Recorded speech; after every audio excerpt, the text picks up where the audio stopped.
గులాబీ పార్టీ ఎమ్మెల్యేలు కారు దిగేందుకు సిద్ధమవుతున్నారా? ఇప్పటికే కొందరు ఎమ్మెల్యేలు కాంగ్రెస్తో చేతులు కలిపితే అదే బాటలో మరికొందరున్నారా?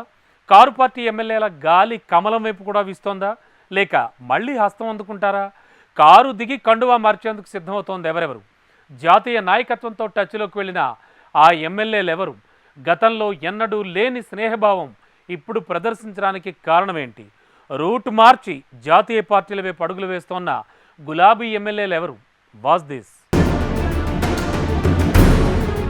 తెలంగాణలో 10 ఏళ్లు అధికారంలో ఉన్న బీఆర్ఎస్ పార్టీ మొన్నటి ఎన్నికల్లో అధికారం కోల్పోవడంతో కష్టాలు షురూ అయ్యాయని రాజకీయ వర్గాల్లో జోరుగానే చర్చ సాగుతోంది. ఇప్పటికే కొంతమంది ఎమ్మెల్యేలు కారు దిగి అధికార పార్టీ చేయి పట్టుకోగా మరికొంతమంది ఎమ్మెల్యేలు కూడా అదే బాటలో ఉన్నారని ప్రచారం జరుగుతోంది. అయితే వారిప్పుడు అధికార కాంగ్రెస్ పార్టీలోకా లేక కమలం తీర్థం పుచ్చుకుంటారా అనే చర్చ సైతం మరోవైపు జరుగుతోందట.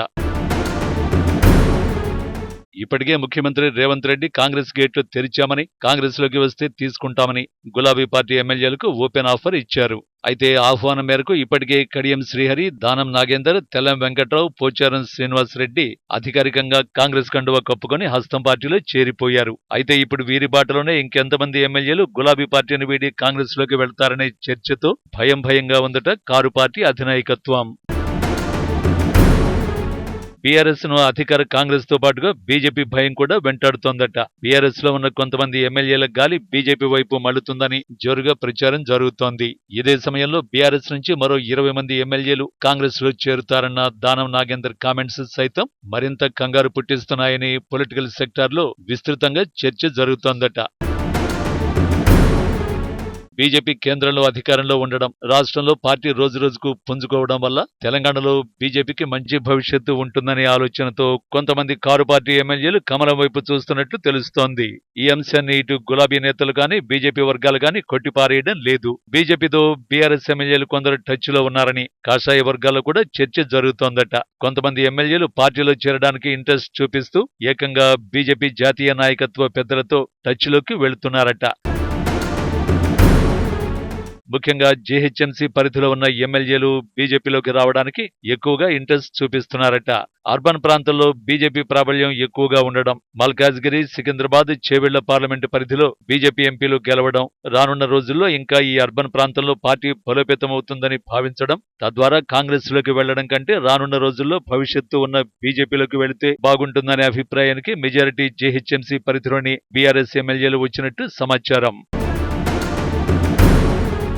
అంతేకాదు, కాంగ్రెస్ అధికారంలోకి వచ్చిన తర్వాత ముఖ్యంగా జీహెచ్ఎంసీ పరిధిలో ఉన్న బీఆర్ఎస్ ఎమ్మెల్యేలను కాంగ్రెస్ ప్రభుత్వం టార్గెట్ చేయడంతో ఇక కేంద్రంలో అధికారంలో ఉన్న బీజేపీలోకి వెళ్లడం వల్ల కాంగ్రెస్ ప్రభుత్వ వేధింపులు తప్పుతాయని మరికొంతమంది బీఆర్ఎస్ ఎమ్మెల్యేలు భావిస్తున్నారట. జీహెచ్ఎంసీ ఎమ్మెల్యేలే కాకుండా ఉమ్మడి కరీంనగర్ జిల్లాకు సంబంధించిన మాజీ మంత్రి బీజేపీలోకి వచ్చే అవకాశాలు ఉన్నాయనే చర్చ జరుగుతోంది. అయితే ఇప్పటి వరకు ఆ మాజీ మంత్రి, ప్రస్తుత ఎమ్మెల్యే ఎక్కడా కూడా ఖండించలేదు. దీంతో ఆయన కారు దిగడం ఖాయమనే చర్చ జోరందుకుంది. ఇక ఉమ్మడి మెదక్ జిల్లా నుండి బీఆర్ఎస్ కు సంబంధించిన కీలక నేత, మాజీ మంత్రి, సీనియర్ ఎమ్మెల్యే పార్టీ మారుతారనే చర్చ కూడా ఊపందుకుంది. అతనితో పాటుగా అదే జిల్లాకు సంబంధించిన ఆయనకు అత్యంత సన్నిహితంగా ఉండే మరో ఎమ్మెల్యే కూడా కారు దిగి కాషాయ పార్టీలోకి రావచ్చనే గుసగుసలు వినిపిస్తున్నాయి. ఇక ఉమ్మడి నల్గొండ జిల్లాకు చెందిన ఎమ్మెల్యే కేసీఆర్ కు అత్యంత సన్నిహితుడుగా ఉన్న నేత కూడా బీజేపీ పార్టీ వైపు మొగ్గు చూపుతున్నట్లు అతని అనుచరులు చర్చించుకుంటున్నారట. కరీంనగర్లో ఇటీవల కనపడుతున్న రాజకీయ చిత్రాలు కొత్త చర్చకు తెరలేపే.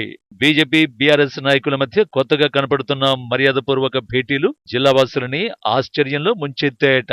నిన్న మొన్నటి వరకు ఒకరిపై ఒకరు దుమ్మెత్తి పోసుకున్న నాయకులు వీళ్లేనా అనేలా ఉన్నాయట ఆ చిత్రాలు. బీఆర్ఎస్ లో ఉన్న కరీంనగర్ మేయర్ సునీల్ రావు ఇటీవల కేంద్ర హోంశాఖ సహాయ మంత్రిగా పదవి చేపట్టిన బండి సంజయ్ ని కలిశారు. కేంద్ర మంత్రిగా తొలిసారి కరీంనగర్ చేరుకున్న బండి సంజయ్ ని శాలువాతో సత్కరించి శుభాకాంక్షలు తెలిపారు. ఒక మేయర్ ఏంటి, ఆయన బాటలోనే కొంతమంది బీఆర్ఎస్ కార్పొరేటర్లు కూడా సంజయ్ ని కలిసి శుభాకాంక్షలు తెలిపారు. అంతేనా, తమ డివిజన్ కు వచ్చి ప్రజా దర్బార్ నిర్వహించాలని సంజయ్ కి విన్నవించారట. ఈ పరిణామం స్థానిక బీఆర్ఎస్ నాయకులు రూటు మార్చి కొత్త దారి వెతుక్కుంటున్నారా అనే చర్చకు దారితీసింది. మొత్తానికి బీఆర్ఎస్ నాయకుల భేటీలు, కాంగ్రెస్ పార్టీలో చేరిన నేతలతో తెలంగాణలో పాలిటిక్స్ రసవత్తరంగా మారాయి. మరోవైపు అధికార పార్టీలో సీఎం రేవంత్ రెడ్డి చేరికలు ప్రోత్సహిస్తున్నారు. అయితే బీజేపీలోకి రావడానికి కొంతమంది కారు పార్టీ ఎమ్మెల్యేలు ఇంట్రెస్ట్ చూపిస్తున్నప్పటికీ కమలం పార్టీలోకి రావాలంటే ఎమ్మెల్యే పదవికి రాజీనామా చేయాలనే కండిషన్ కాషాయ పార్టీలో ఉంది.